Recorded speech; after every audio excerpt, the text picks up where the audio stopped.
again, everyone, and thank you for joining us for the last session for today's symposium. It's lovely to see you all back here again after hopefully a nice afternoon tea break. Coming up, I'm looking forward to welcoming Madi Braim to talk to us next. Madi is a project officer on the Eye to the Future project, and she's been working with the team throughout the year. And Madi's going to talk through a journey through BCA's internship program with one of her interns, and she'll talk about the program and show a video from radio station 3ZZZ of their experiences of being part of that internship program throughout the year. So Madi, I'm handing over to you now, and thank you very much. Thank you, Nick. Hello, everybody. Nice to meet you. My name is Madi, and I am one of the project officers with An Eye to the Future. I'm just going to start to share my screen now. So I'm just going to ask Nick if you can see my screen when I start sharing it before I jump in. Can you see my screen? Yes, Madi, I can see your screen. Perfect. So as I mentioned, I'm one of the project officers with An Eye to the Future. And as we've heard today, the Eye to the Future internship project aims to change perceptions about employing someone who is blind or vision impaired and highlight the skills, knowledge and diversity that we can bring to the workplace. As a project officer, I've worked with employers to answer their questions about employing someone who's blind or vision impaired, how they can create an accessible recruitment process, and work with the employer for the duration of an internship with a candidate from An Eye to the Future. And I've also been working with candidates on job-ready skills, including resumes, cover letters, interview skills, and on-the-job mentoring once they secure an internship. So we have placed interns with organisations across Australia in industries including communications and media, university and higher education, and an international mobility company, Neuron, who presented earlier today. So let's now hear from an employer who's worked with An Eye to the Future and their intern who has been now offered a 12-month contract following their internship. So I'm going to press play on this wonderful video that they have recorded for us. Logo for An Eye to the Future appears with a logo for Blind Citizens Australia. Male employee with vision loss is sitting on a bench having a conversation to camera. I started going through vision loss in 2018. I noticed things were changing, and one thing led to another, and slowly I had to resign, which was my choice, and it changed my whole life. My name is Ranjiv Bhan, and I'm here to share my experience with An Eye to the Future project. Everything changed because we live through our eyes. We never think how important our vision is. Ranjiv stands outdoors near a passing train reflecting on life. I came to a stage I thought to myself, I have to really focus and believe in myself. It's not the end of the world. And I just started working towards my dream because no one else is going to do it but me. I was very lucky I came in touch with great organisations. Two men walking on the street with the camera focus on their legs. Like Vision Australia, Guide Dogs Victoria, and finally Blind Citizens Australia. And they got me connected with their project, An Eye to the Future. I came in contact with my project manager, my mentor, which is Madison. A woman, Madison, walks towards the reception and greets Ranjiv, who gets up from his chair. Madison sits on a bench and is speaking to camera. Hi, my name's Madi, and I'm one of the project officers for An Eye to the Future at Blind Citizens Australia.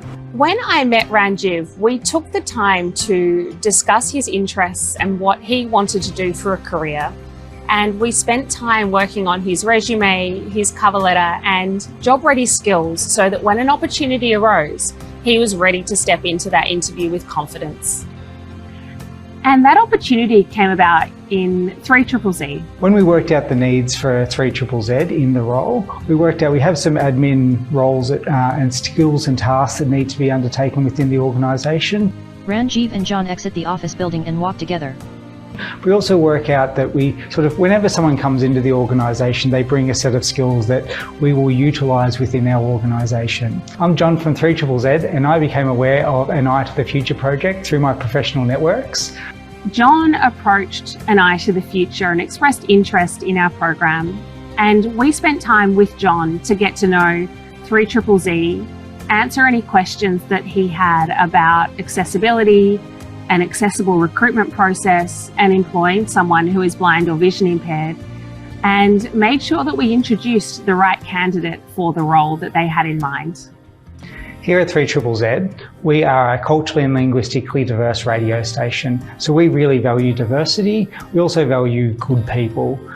So when we hire people, we're looking for the minimum skill sets to be able to do the basic job, but then we want people to bring in their add-ins, bring in their passions, their interests, so they can grow into the role. Ranjiv and John working together looking at charts on a monitor that has been enhanced for accessibility. And somebody who is blind or vision impaired is very capable of doing the role. They may do it in a slightly different way using the assistive technology that's available to them, but the role is still possible and they will still be able to get the role done. We prepared Ranjiv for the video interview with 3ZZZ. Got to 3ZZZ with a face-to-face interview. I got an opportunity to do a 3-month internship. So I thought, a door has opened, let me give it a go. Ranjiv walks as he navigates through the radio station effortlessly. And coming into the workforce has really given me confidence and hope. With Ranjiv, he came in with as a musician, as a singer, with a beautiful deep voice. Ranjiv works in the sound studio, adjusting knobs and instruments. So for us, as soon as we heard of him coming into the radio station, it was a case of, let's get him behind a microphone, let's get him doing our announcements. Ranjiv works with a male director, doing voiceover using his phone to enhance the script in his hand. Because not only can he do them in English, but he can also do them in Hindi as well. He's giving us a big value add to the role that anyone in this role that we might have advertised on a general seek.com or a LinkedIn would not have been able to bring to this role. Ranjiv's a real personable person. Ranjiv and John are outside a coffee shop. Ranjiv waves and smiles at the barista. Working at reception, Ranjiv really connects with a lot of our volunteers. He's able to create unique connections with them. John is talking to Ranjiv and Ranjiv nods his head in agreement. And have interesting conversations that they wouldn't be able to create or start with other people who might work at reception at 3ZZZ. On completing the internship, we had tested and worked out that we are a safe, diverse, accessible workplace, and we were able to offer Ranjiv a 12-month contract extension to keep him within the organisation, to nurture his talents and skills so he can be a better employee for us and for other people in the future. Ranjiv is at his desk and attends to a phone call. Following the internship, I was offered a 12-month contract, which really has given me so much of hope, confidence. I'm gaining new skills, and it's giving me a vision for my future. Ranjiv is at his desk and looking at a document using an accessibility device. Ranjiv is working with John and looking at charts on a monitor that has been enhanced for accessibility. To do voiceover work, doing more admin work in the world of radio. Not to sound too overconfident, but because I have got a musical background and I had been a broadcaster, voiceover is a new interest in my life. And I think through this radio station, I can pursue this further. Ranjiv, John, and Madi are standing together outside a coffee shop having a conversation. Through an Eye to the Future project, I was guided by my mentor, step by step, every process through the resume, application, interview preparation. Returning to the workforce has rebuilt my confidence and has given me so much hope for my future dreams. And I look forward to what's next. So as you would have heard, Ranjiv is continuing to work with 3ZZZ currently and has proven that he is a very productive member of their team and they have a very safe and accessible workplace. If you would like to know more about Eye to the Future or talking to us about potential internships or discussing accessibility within your workplace, we would be more than happy to have a conversation with you, and those details will be sent through to you after today's symposium on how to get in contact with us. And I will hand that back over to you, Nicole. Thanks, Maddie. I've actually got a couple of questions for you that have come through, if that's okay. And I think Cheryl's got a couple as well. Maddie, can you tell me, as a project officer on Eye to the Future, working with the interns throughout the year, what are some of the skills that you've identified that have needed upskilling in your interns to be able to place them in work opportunities? That's a good question, and I think it's a very individual conversation. I wouldn't want to answer that question as a broad stroke. I do find a lot of people who are blind or vision impaired may not have had the opportunity to enter the workforce in the first place, whether that's at an entry level or management role, as we discussed quite a lot earlier. And a lot of it is confidence building. And having those skills on how to enter the workforce and have someone to talk to about what's going on in the workplace is really important. And that's something that the Eye to the Future project officers do offer. But a lot of it does come to, I find, confidence, and then identifying with the individual where they might need to upskill. So, Maddie, for any businesses that might be in the room with us today that might be contemplating contacting us at Eye to the Future with a view to take on an intern, could you please just talk through for them what the steps are to get the ball rolling, I guess, to look at the positions and with the potential to get an intern on board? Yeah.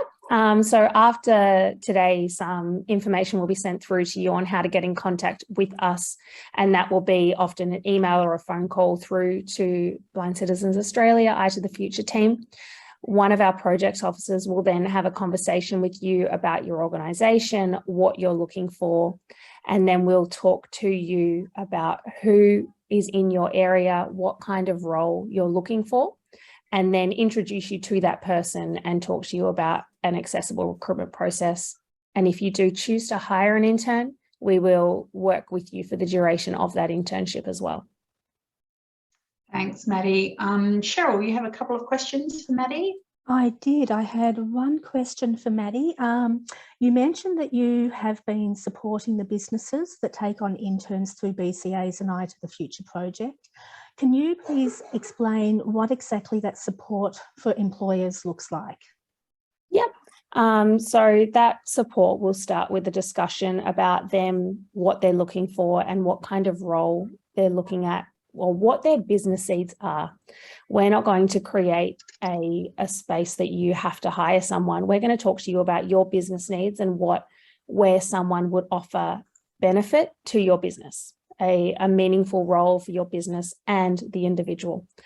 Then we'll talk to you about the recruitment process and how we and your organisation can make that more inclusive, not just for someone who's blind or vision impaired, but in general, how can you make your practices more inclusive and diverse?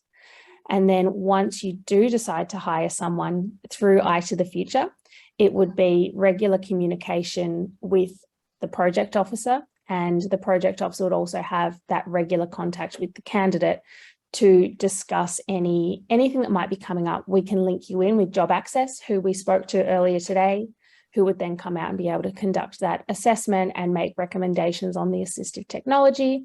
And we would continue that discussion for the duration of the internship. Terrific. The only other question that has come through to me about the internship program is, do the employers get to choose the interns? How does that process work? Yes, absolutely. The employers do get to interview potential interns or candidates and select the person who's going to be most appropriate after that interview that they feel is going to be appropriate for their organisation. Okay, thank you. That's all that I have, Nick. Cheryl, is there any questions from the room? Does anyone have their hands up?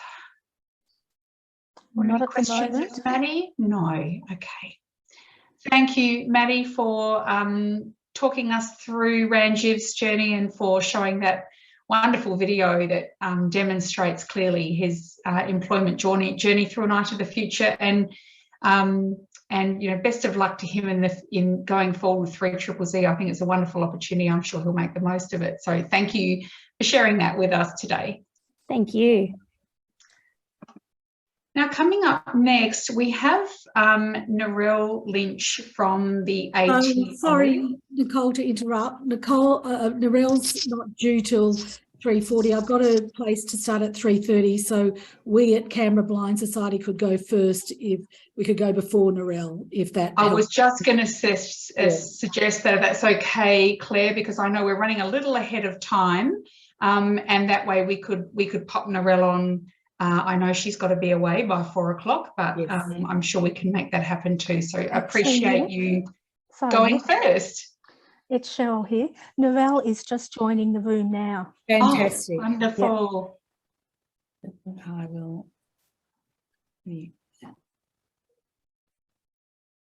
So while we're waiting for Narelle to join, I can just let you know that Narelle Lynch is the Primary Intervention Officer with Working Well, the ATO people team from the Australian Taxation Office. And her topic today is how the Australian Taxation Office Working Well teams support all their employees through workplace and reasonable adjustments. So welcome, Narelle, and thank you.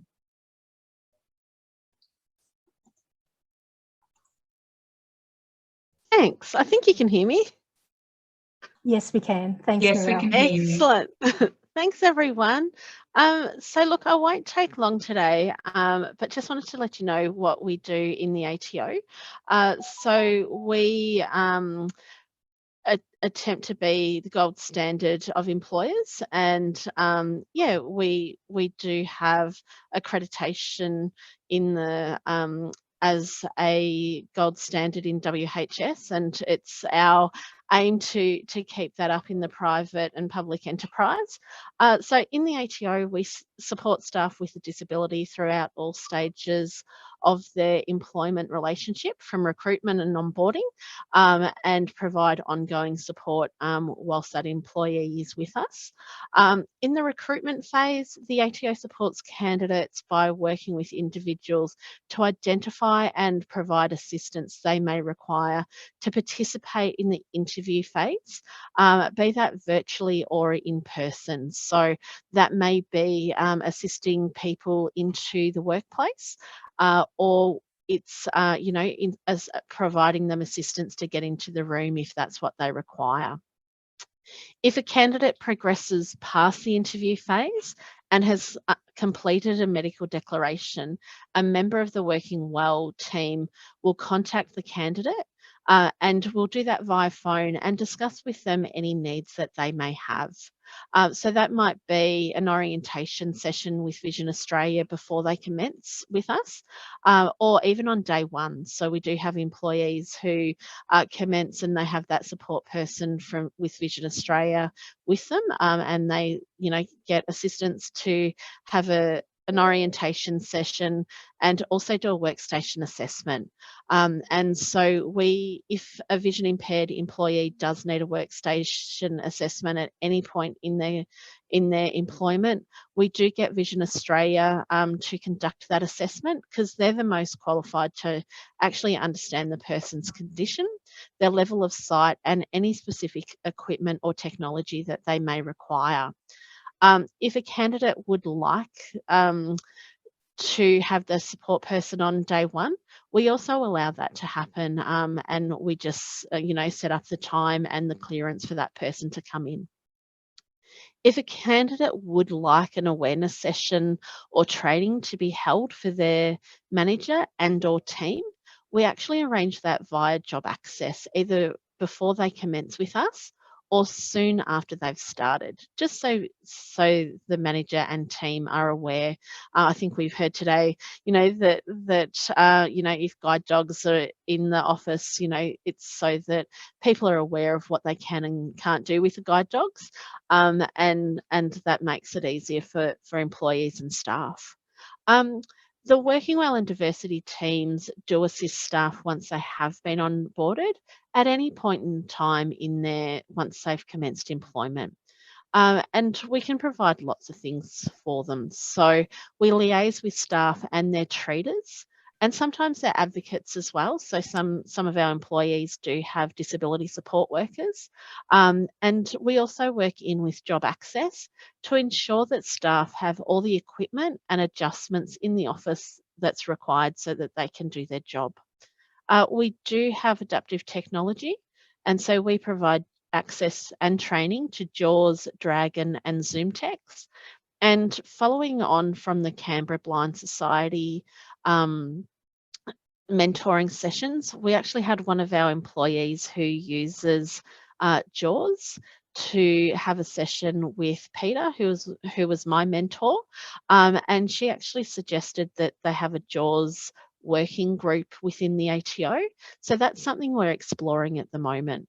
We also have disability support networks. So people can voluntarily advise that they have a disability, and then they can join the network if they choose to. And they discuss all different types of topics, from disability parking through to support they may require, etc.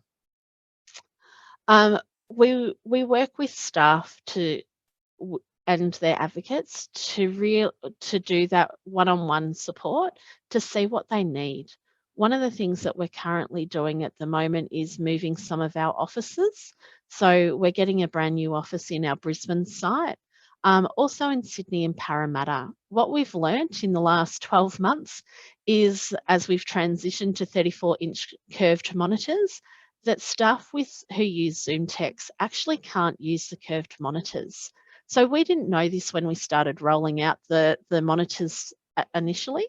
And so we've made decisions, to ensure that staff are provided 27 or 24-inch dual monitors if they have a ZoomText installed. And that's simply so that they can still do their job. So working with staff, we quickly realised that, the 34-inch monitors weren't going to work for them. And so we've put solutions in place. And a lot of that is working in conjunction with staff with disability. And we do say at times, we'll trial this. And if it doesn't work, we can easily change that straight back for you.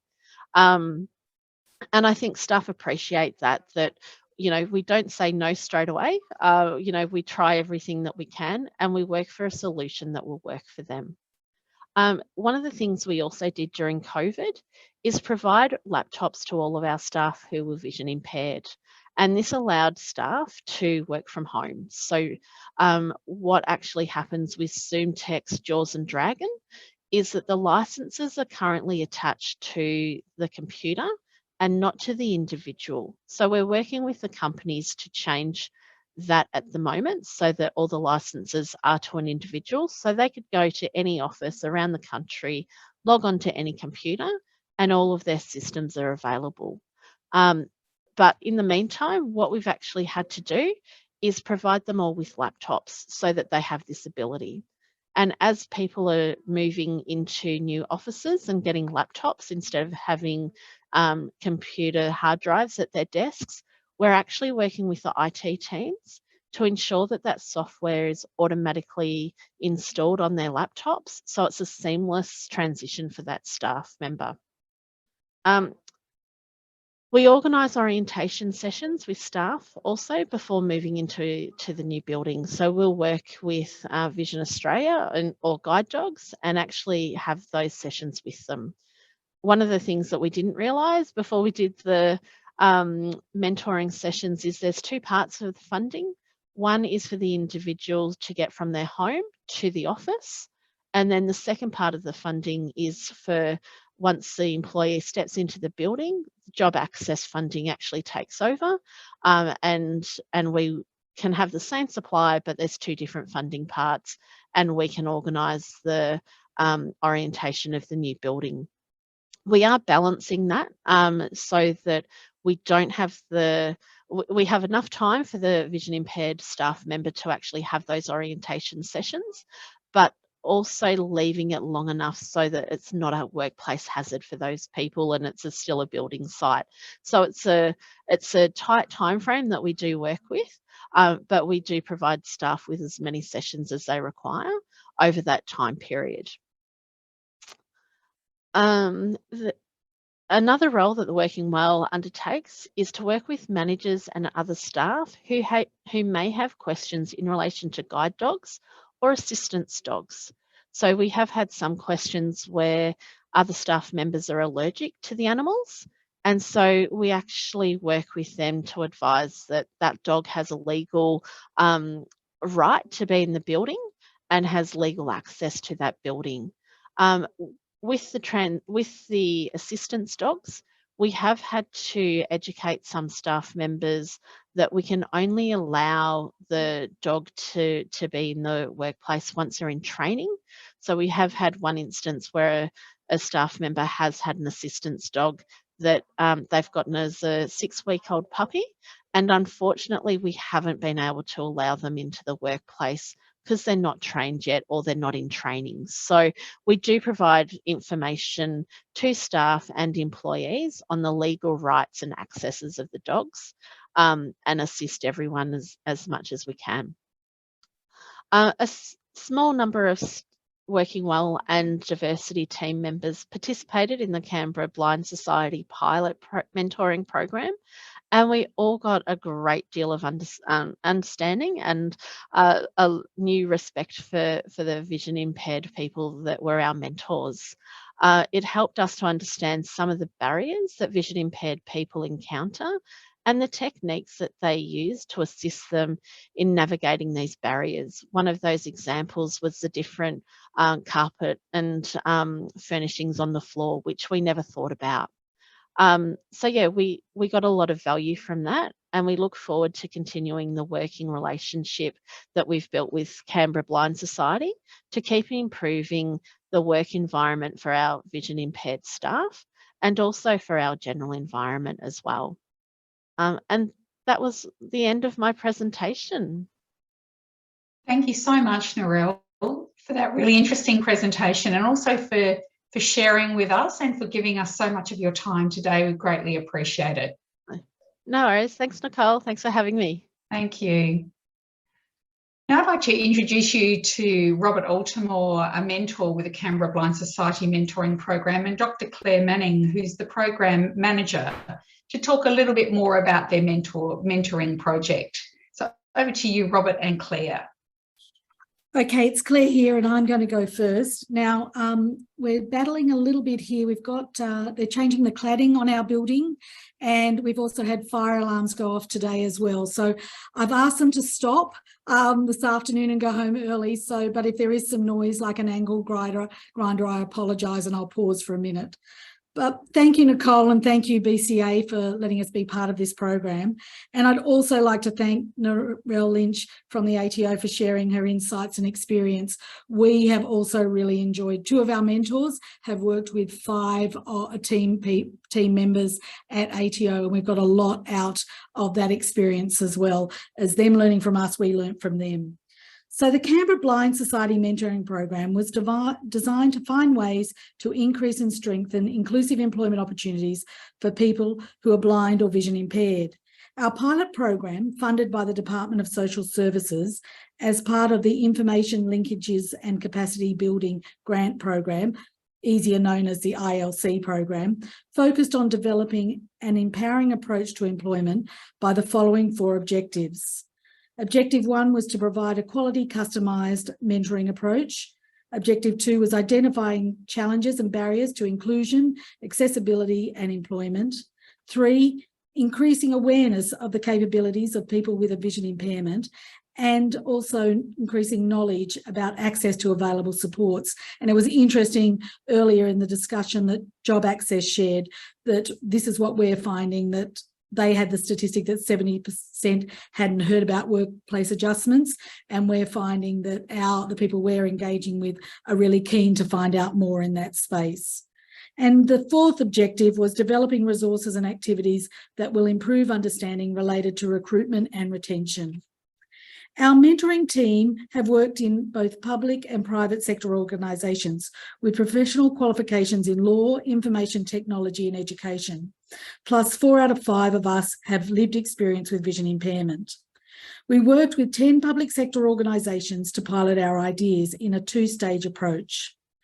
From our stage 1 mentoring discussions, we got to hear from our mentees, both employees with a vision impairment and also team members from diversity, inclusion, HR, IT and wellbeing team members who wanted to know more about ways of building and strengthening more inclusive workplaces. We learned a great deal through this process, and today Robert is one of our mentors, is going to share his reflections about the program and a couple of positive mentee stories. Before Robert speaks, following is a brief summary of the project numbers. For a small team that worked part-time on this project, we have achieved a great deal. During stage 1, our mentoring discussions, we reached our target of working with 5 federal and 5 ACT government organisations. We conducted over 60 mentoring sessions with both individuals and also a few small group sessions.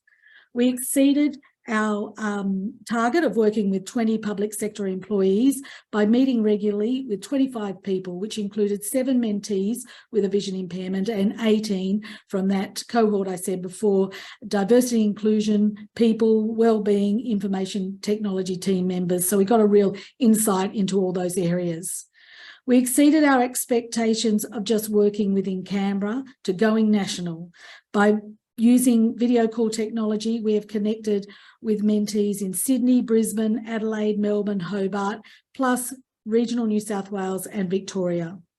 Most mentees completed the 5 sessions that were part of our pilot project design. However, we were able to be flexible with and accommodate a few less sessions for individuals when needed. Our mentoring program team made contributions to the Australian Public Service Commission Diversity and Inclusion newsletter and presented at several public sector organisation online events targeting diversity and inclusion initiatives. We have developed several productive collaborations with organisations, including early stage development of our project with boosting the local care workforce program. We got transcriptions done with accessible Braille enterprises, and we're working on a stage 2 resource design with the Easy Read Toolbox small organisation. So that's in our stage 1. So stage 2, the resources are in development and are based on all the information we gathered during stage 1.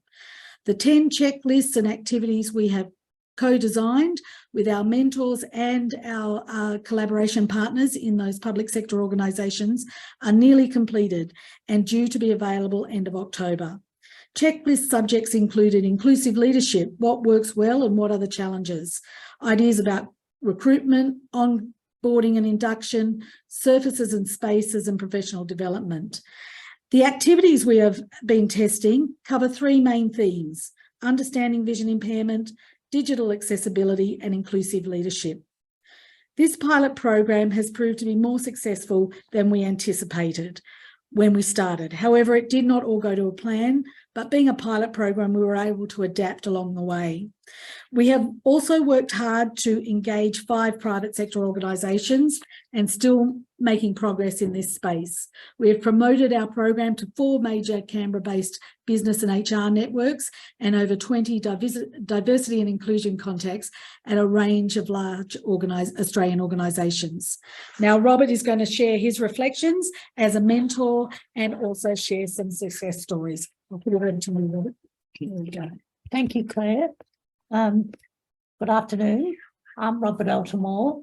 I'm pleased to be here today on a BCA project as have a long association with Blind Citizens Australia, active member and at the national level.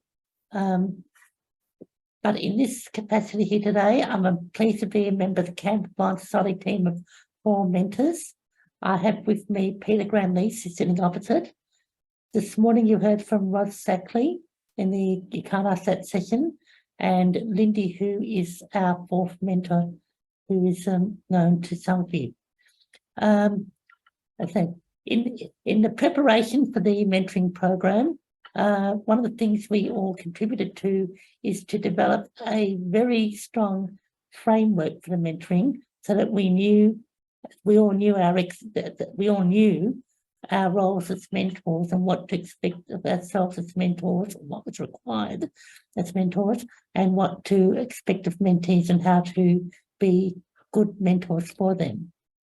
As the current job seeker, I was able to provide advice on accessibility of various public sector and general websites at which positions are advertised and on which applications can be made.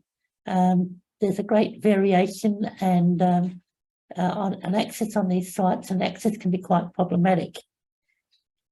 I've acted as mentor personally to one person in a HR management role from a small ACT government agency and 2 blind and vision impaired people in public sector employment.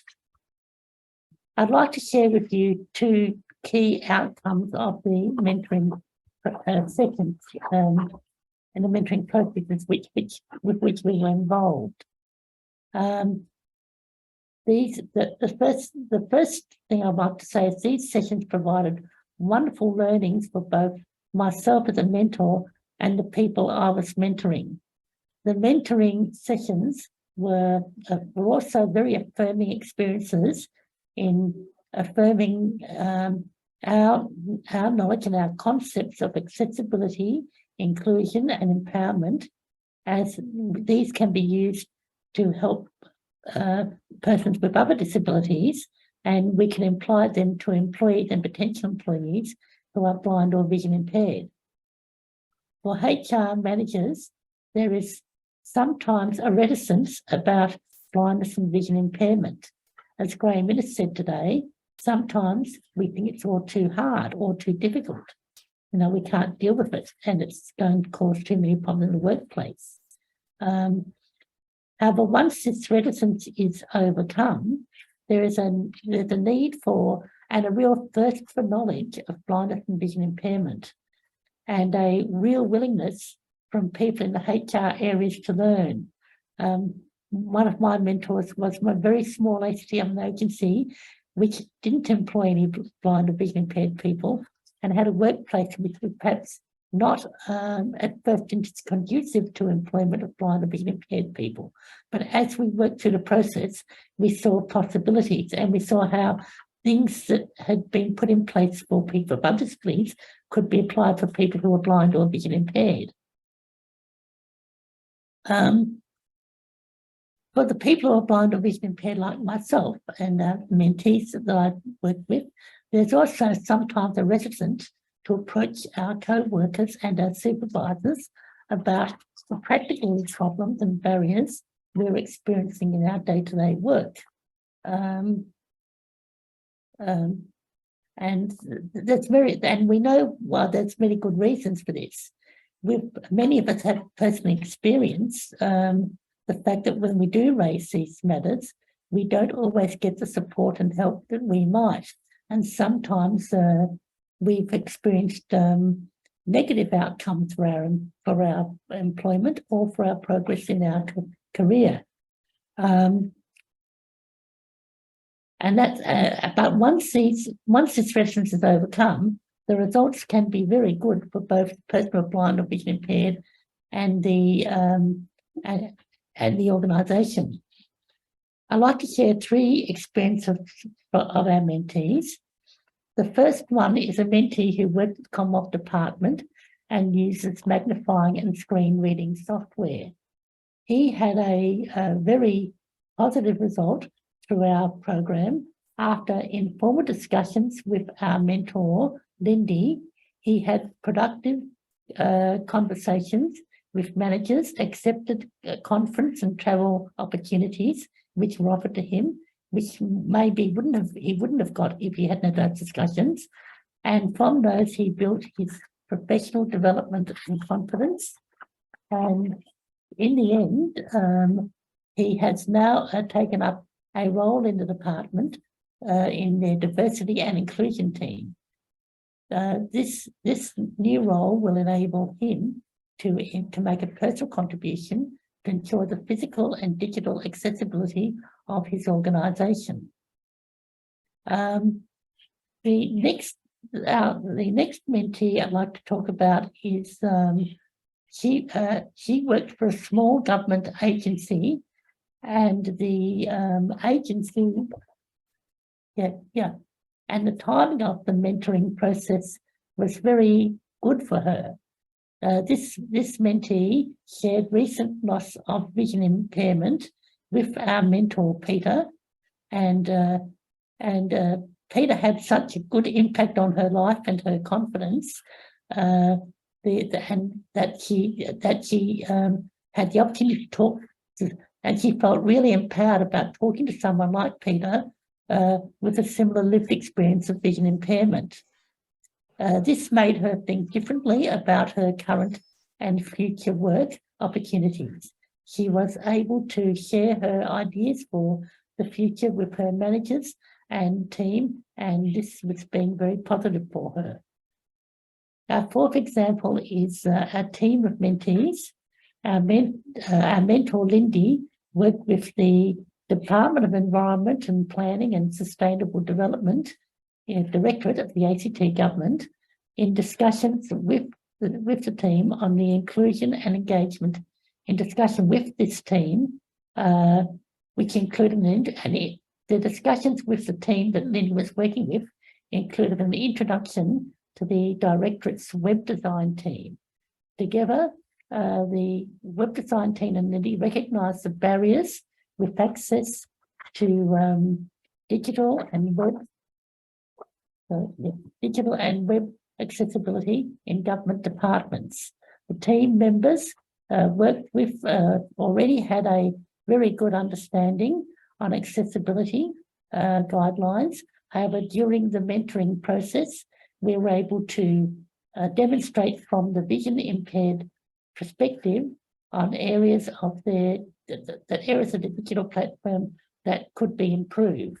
There was recognition that the benefit of having a vision impaired employee as a testing member for the department's websites and platforms, and challenges were shared and improvements made. In conclusion, the project shows that people who are blind or vision impaired need good support to enable us to obtain and develop our employment. There's also a real thirst out there in the HR community for knowledge of how to help blind and vision impaired people become really included and members of the work team. And that goes well, I think, for the future. I'll now hand you back to Claire, who will let us know about future opportunities to learn more about our work. Thank you, Robert, for that. And yes, we've got our mentoring program has provided us with so many good stories to share, but alas, time has beaten us today. The good news is that Canberra Blind Society plans to hold a more comprehensive session on Monday, the 14th of November, about what our mentoring program has accomplished in 2022. And we're probably calling it From Residents to Empowerment, which I think is important for all stakeholders in this space. If you would like more details, contact us on project@canberrablindssociety.org.au. I'll repeat that, project@Canberra Blind Society, all one word, .org.au, or follow our Canberra Blind Society socials on Facebook and LinkedIn. Again, we'd really like to thank Blind Citizens Australia and the great team, Cheryl and Nicole, for letting us be part of this session. Thank you, Nicole and Cheryl. Thank you very much, Claire. And thank you, Robert, also for your presentation today. Now, I'd like to hand over to Sally Aurisch, again, the CEO of Blind Citizens Australia. Sally addressed everyone this morning, and I'd like to hand over to Sally to make the closing comments for today's symposium. Thank you, Sally.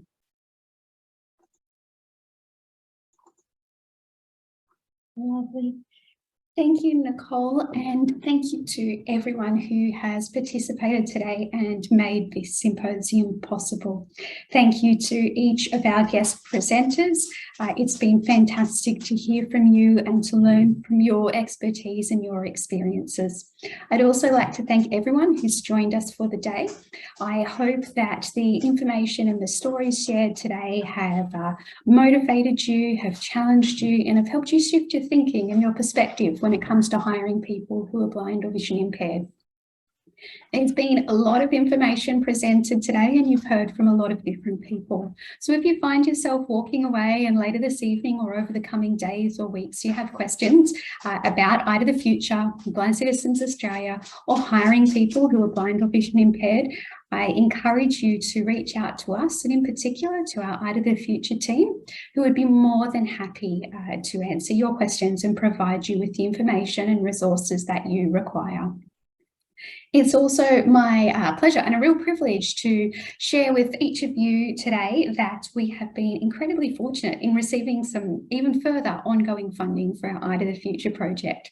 And this means that we will be able to continue our internship program, as well as many of the other elements of the project. So if you have questions, or if you think that there might be space in an organisation for you to take on an intern of your own, then really encourage you to reach out to us over the coming weeks, and we'll be more than happy to arrange that for you. You've heard some amazing stories from a couple of our different interns today, and they're just a few examples of what's possible, but we can certainly tailor our recruitment to make sure that we find the right kind of people with the right skills and qualities for the industry and the role that suits your organisation. So once again, just want to extend my thanks also to the Eye to the Future team, led by Nick, supported by our General Manager of Projects and Engagement, Deb, and to our projects officers, Connor, Maddie and Renee, and as well as Cheryl, who supports the delivery of the project. Thank you so much for everything that has gone into today. And I look forward to hearing from each of you and hopefully working with each of you and your organisations into the future as we continue to change the perspective of employers when it comes to hiring people who are blind or vision impaired. Thank you. Thanks very much, Sally. Thank you to everyone for joining us today. I know it's been a big day, and as Sally said, a lot of information shared, but we hope that you have some real takeaways from today's session, and please don't hesitate to get in touch with us. Should you have any questions or wish to touch base with the Eye to the Future team, we look forward to talking to you. Thank you and good afternoon. Thank you, everyone.